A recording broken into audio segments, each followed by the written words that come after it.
السلام عليكم. النهاردة ان شاء الله عايزة اتكلم عن الزوجات. عايزة اوجه نصيحة للزوجات. اتكلمنا قبل كده عن الازواج والمشاكل اللي ممكن يعملها لحد ما يوصل زوجته للطلاق، فدلوقتي النهاردة عايزة اوجه نصيحة للزوجات، لان من اكتر المشاكل اللي بتجيلي برضو ان الست بتتفاجئ بتقول ده يعرف واحدة او هيتجوز عليا. طيب خلينا نشوف ايه الحاجات اللي انت ممكن تغلطي فيها بدون قصد وتخليه يوصل للمرحلة دي، عشان ما تبقيش شايفة الموضوع من منظورك انت، ان انا ما بتغلطيش، ان انت ما بتغلطيش ما بتعمليش حاجة، وانت شايفة ان بتعملي كل واجباتك على اكمل وجه، وهو شايف الموضوع بطريقة تانية خالص. هنقول ازاي. هقولك 1 2 3 كده بمنتهى الاختصار. انت كزوجة واجباتك ايه؟ انت كزوجة اولا واجباتك اهتمامك بجوزك، ده اساسي. علاقتك بيه، اهتمامك بشكلك بيجي من اول اهتمامك بشكلك، بلبسك، بريحتك، بانوثتك. خليكي انثى، خليكي انثى في كل تصرفاتك، في صوتك، في كلامك، في ثقتك بنفسك، في كل طريقة حياتك. خليكي انثى، حسسيه بانوثتك دي، واهتمي بنفسك جدا جدا. ما تضغطيش على نفسك في شغل البيت. كفايه لو بتشتغلي بره وان انت في البيت تعملي الاساسيات الضروريات جدا، الاكل مثلا والشرب وكده. هاتي حد يساعدك في البيت. الولاد ما تضغطيش على نفسك وتقعدي تدي نفسك ضغوط كمان نفسيه كمان وعقليه ان انت تذاكري لهم. لا، حاولي تجيبي لهم مدرسين لما يكبروا شويه، بعد 7 سنين عوديهم يعتمدوا على نفسهم في البيت، يعملوا حاجه لنفسهم، يشيلوا طبقهم، يعلقوا هدومهم.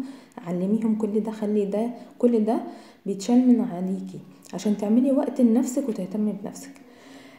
علاقتك بجوزك بقى،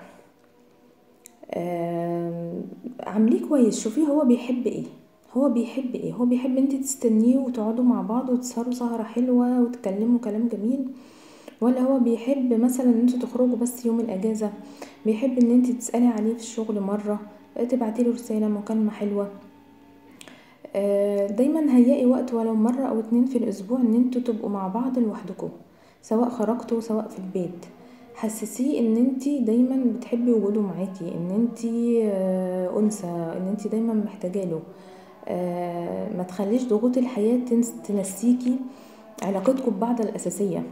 قربوا من بعض، اديله اشباع في كل حاجة، في مشاعر وفي علاقة خاصة وفي كل شيء.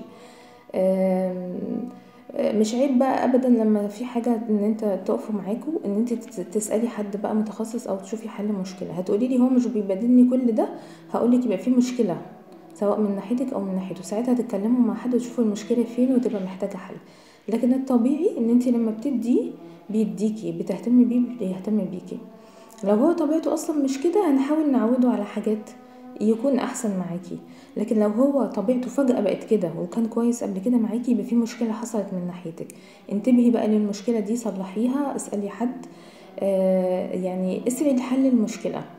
ما تسيبهوش دايما هو بيشتكي ويسألك على حاجات انا عايزها منك وانتي عمالة ترفضي، تقولي له لا انا مش متقبلة ده، انا مش موافقة على ده، مش مقتنعة بده. غيري افكارك. اغلب الستات في مجتمعنا الشرقي افكارها غلط، فلما بيجي يطلب جوزها يعني حاجات معينة في علاقتهم بترفضها. فالأفكار الغلط دي هي أكتر حاجة بتدمر العلاقة بين الزوجين. ليه؟ لأن التربية بتبقى خاطئة من الصغر، مفيش ثقافة، مفيش وعي، مفيش معرفة.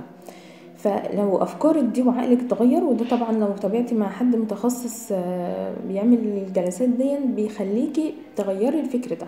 المهم ان انت يكون عندك استعداد، عندك استعداد تعلمي حاجة جديدة، عندك استعداد تصلحي حياتك مع جوزك، عندك استعداد تبقي مثقفة وتعرفي حاجات احسن تصلح علاقتكم، عشان ما تجيش في يوم تندمي وتلاقيه هو مشدود لواحدة تانية بره whatever بقى علاقة، او عايز يتجوز لان هو لقى معاها اللي هو ملقوش معاكي بمعنى اصح.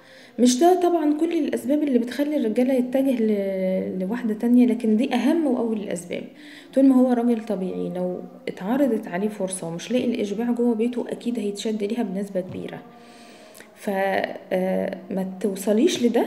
اهتمي بنفسك جدا، دايما خليه علاقة بيه قوية، دايما اهتمي بيه وشوفي طلباته. ما تحمليش نفسك ضغوط الحياة كلها وتنسي نفسك، اعملي وقت لنفسك وصلحي الدنيا قبل ما يفوت الاوان زي ما بقول. ولو عندكم اي اقتراحات لاي فيديوهات اكتبوها لي في الكومنتات، واللي عنده اي سؤال يبعتولي على رسائل الصفحة، وبرحب باي استفسار. ان شاء الله اشوفكم الفيديو الجاي.